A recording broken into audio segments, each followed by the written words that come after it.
আসসালামু আলাইকুম। স্বাগত জানাচ্ছি দৈনিক নিউজের রাতের সংবাদে। আপনাদের সাথে আছি আমি দিলরুবা খান। গণ অভ্যুত্থান দিবস উদযাপন নিয়ে কোনো নাশকতার শঙ্কা নেই বলে জানিয়েছেন স্বরাষ্ট্র উপদেষ্টা লেফটেন্যান্ট জেনারেল মোহাম্মদ জাহাঙ্গীর আলম চৌধুরী।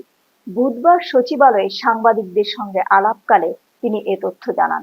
স্বরাষ্ট্র উপদেষ্টা বলেন, আগামী 5 আগস্ট দেশের নিরাপত্তা নিয়ে কোনো ধরনের হুমকি নেই। সবকিছু আইনশৃঙ্খলা বাহিনীর নিয়ন্ত্রণে রয়েছে। এ সময় বিশেষ অভিযানের বিষয়ে জানতে চাইলে জাহাঙ্গীর আলম চৌধুরী বলেন, দেশের নিরাপত্তা বজায় রাখার লক্ষ্যে ঢাকা মেট্রোপলিটন পুলিশের পক্ষ থেকে যে বিশেষ অভিযানের উদ্যোগ নেওয়া হয়েছে সেটি তাদের নিজস্ব বিষয়। যে কোনো সময় নিরাপত্তার জন্য ডিএমপি এমন অভিযান চালাতে পারে বলে জানান তিনি। জাতীয় ঐকমত্য কমিশনের চলমান বৈঠকে বেশ কিছু গুরুত্বপূর্ণ বিষয়ে অগ্রগতি হয়েছে বলে জানিয়েছেন ঐকমত্য কমিশনের সহসভাপতি অধ্যাপক ডক্টর আলী রিয়াজ। বুধবার বিকেলে 3টার দিকে জাতীয় ঐকমত্য কমিশনের আলোচনা শুরুর বক্তব্যে তিনি এসব কথা বলেন। ডক্টর রিয়াজ বলেন, আপনারা যে দায়িত্ব আমাদের দিয়েছেন তার মধ্যে সিদ্ধান্ত গ্রহণ একটি গুরুত্বপূর্ণ দিক। আমরা চেষ্টা করছি এসব বিষয়ে দ্রুত ঐকমত্যে পৌঁছাতে এবং আগামীকালকের মধ্যেই আপনাদের অবহিত করতে পারবো। তিনি বলেন, সংসদে নারী প্রতিনিধিত্ব সংক্রান্ত আলোচনায় উল্লেখযোগ্য অগ্রগতি হয়েছে এবং এ বিষয়ে একটি লিখিত খসড়া অংশগ্রহণকারী দলগুলোর কাছে তুলে দেওয়া হবে। তবে রাষ্ট্রপতির ক্ষমতা ও দায়িত্ব নিয়ে আলোচনা শুরু হয়নি। রাজধানীর গুলশানে সাবেক সংসদ সদস্য শাম্মী আহমেদের বাসায় চাঁদা দাবির ঘটনায় গ্রেপ্তার বৈষম্য বিরোধী ছাত্র আন্দোলনের সাবেক নেতা আব্দুর রাজ্জাক বিন সুলাইমান ওরফে রিয়াদের বাসা থেকে 2,25,00,000 টাকার 4টি চেক উদ্ধার করেছে ঢাকা মহানগর গোয়েন্দা পুলিশ। আজ বুধবার দুপুরে ডিএমপি মিডিয়া সেন্টারে এক সংবাদ সম্মেলনে ডিএমপির গণমাধ্যম ও জনসংযোগ বিভাগের উপকমিশনার মোহাম্মদ তালেবুর রহমান এ তথ্য জানান। সমসাময়িক বিষয় নিয়ে ডিএমপির নিয়মিত তথ্য জানাতে এই সংবাদ সম্মেলনের আয়োজন করা হয়। চট্টগ্রামের মিরসরাই উপজেলায় বিএনপি ও যুবদলের 5 নেতাকে বহিষ্কারের প্রতিবাদে এলাকায় বিক্ষোভ মিছিল ও সমাবেশ করেছেন দলটির একাংশের নেতাকর্মীরা। আজ বুধবার দুপুরে উপজেলা সদরে তারা বিক্ষোভ মিছিল করেন। মিছিলটি ঢাকা চট্টগ্রাম মহাসড়কের কিছু অংশ প্রদক্ষিণ করে উপজেলা পরিষদ চত্বরে সংক্ষিপ্ত সমাবেশের মধ্য দিয়ে শেষ হয়। কক্সবাজার পৌরসভায় সংরক্ষিত ওয়ার্ডের সাবেক কাউন্সিলর ও পৌরসভা আওয়ামী লীগের মহিলা বিষয়ক সম্পাদক শাহেনা আক্তারকে গ্রেপ্তার করেছে পুলিশ। আজ বুধবার ভোর 5:30টার দিকে শহরের নুনিয়াছটা এলাকার নিজ বাড়ি থেকে তাকে গ্রেপ্তার করা হয়।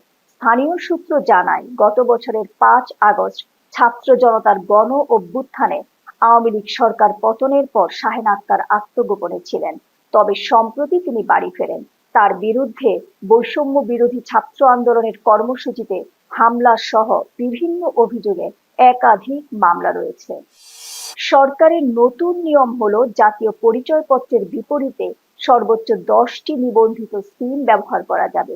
যাদের কাছে 10টির বেশি নিবন্ধিত সিম আছে তাদের অতিরিক্ত সিম ধাপে ধাপে বন্ধ করে দেওয়া হবে। তবে তার আগে নিজের অপ্রয়োজনীয় সিমের নিবন্ধন বাতিল করার সুযোগ পাবেন ব্যবহারকারীরা। পুরো প্রক্রিয়া আগামী নভেম্বরের মধ্যে শেষ হওয়ার কথা রয়েছে। বঙ্গোপসাগরে 1.5 ঘন্টায় 4বার ভূমিকম্প হয়েছে। মঙ্গলবার রাতে আন্দামানের পোর্ট ব্লেয়ারের অদূরে ভূকম্পন অনুভূত হয়। যুক্তরাষ্ট্রের ভূতাত্ত্বিক জরিপ সংস্থা জানিয়েছে, রাত 10:45 নাগাদ প্রথম কম্পন রেকর্ড করা হয়। সর্বশেষ ভূমিকম্পনটি হয়েছে রাত 11:15টার দিকে। প্রতিটি ভূকম্পের মাত্রা ছিল 4-এর ওপর। আন্দামানের পোর্ট ব্লেয়ার থেকে 275 কিলোমিটার দূরে এবং সমুদ্রতলের 10 কিলোমিটার গভীরে একটি কম্পনের মাত্রা ছিল 5। রিক্টার স্কেলে রেকর্ড করা অন্যান্য কম্পনের মাত্রা ছিল 5, 4.9 ও 4.6। আর এসব ঘটে 1.5 ঘন্টা সময়ের মধ্যে। পরে বুধবার রাশিয়ার সুদূর পূর্ব কামচাটকা উপদ্বীপে 8.8 মাত্রার ভূমিকম্প আঘাত হেনেছে, যার ফলে 4 মিটার পর্যন্ত সুনামি সৃষ্টি হয়েছে। রাশিয়া ছাড়াও জাপানে সুনামি আঘাত হেনেছে। এ প্রক্রিয়া এখনো চলছে। এবারে আন্তর্জাতিক সংবাদ। রাশিয়ায় শক্তিশালী ভূমিকম্পনের পর এখন পর্যন্ত বিশ্বের অন্তত 14টি দেশ ও অঞ্চলে সুনামি সতর্কতা জারি করা হয়েছে। রিখটার স্কেলে কম্পনের মাত্রা ছিল 8.8। এর প্রভাবে ওশেনিয়া অঞ্চলের 3টি দেশ, পাপুয়া নিউগিনি, সলোমন দ্বীপপুঞ্জ এবং ভানুয়াতুকে সুনামির উচ্চ ঝুঁকির আওতায় রাখা হয়েছে বলে জানিয়েছে যুক্তরাষ্ট্রের আবহাওয়া কর্তৃপক্ষ। বুধবার মার্কিন সংবাদ মাধ্যম সিএনএন জানিয়েছে, যুক্তরাষ্ট্রের national oceanic and atmospheric administration এই সতর্কতা জারি করেছে। ভূমিকম্পটি এতটাই শক্তিশালী যার অভিঘাত একাধিক মহাদেশ পর্যন্ত ছড়িয়ে পড়তে পারে বলে আশঙ্কা করা হচ্ছে।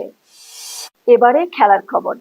2026 সালের ফিফা বিশ্বকাপের প্রস্তুতি চলছে পুরো দমে। যুক্তরাষ্ট্র, মেক্সিকো ও কানাডায় যৌথ আয়োজনে অনুষ্ঠিত হতে যাওয়া ইতিহাসের সবচেয়ে বড় এই বিশ্বকাপে অংশ নেবে 48টি দল।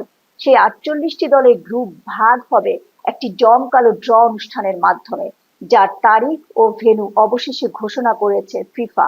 বিশ্বকাপ ড্র অনুষ্ঠিত হবে 2025 সালের 5 ডিসেম্বর। আর আয়োজনের স্থান হিসেবে বেছে নেওয়া হয়েছে যুক্তরাষ্ট্রের লাস ভেগাস স্পিয়ার, যা কিনা মূল বিশ্বকাপের ম্যাচ আয়োজনকারী শহরগুলোর মধ্যে নেই।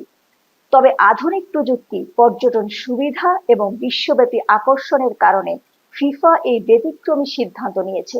লাস ভেগাসের এই স্পিয়ার হল বিশ্বের অন্যতম প্রযুক্তি নির্ভর ও অভিনব অডিটোরিয়াম। বাইরের অংশ জুড়ে এলইডি স্ক্রিনে আলোর খেলা, আর ভেতরে 17,600 আসনের সুবিশাল দর্শক গ্যালারি।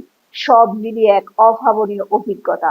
ফুটবল ড্রয়ের মতো বিশাল আয়োজনের জন্য একদম উপযুক্ত একটি জায়গা। পরবর্তী সংবাদ দেখার আমন্ত্রণ জানিয়ে শেষ করছি এখনকার সংবাদ। দৈনিক আর নিউজের সাথেই থাকুন।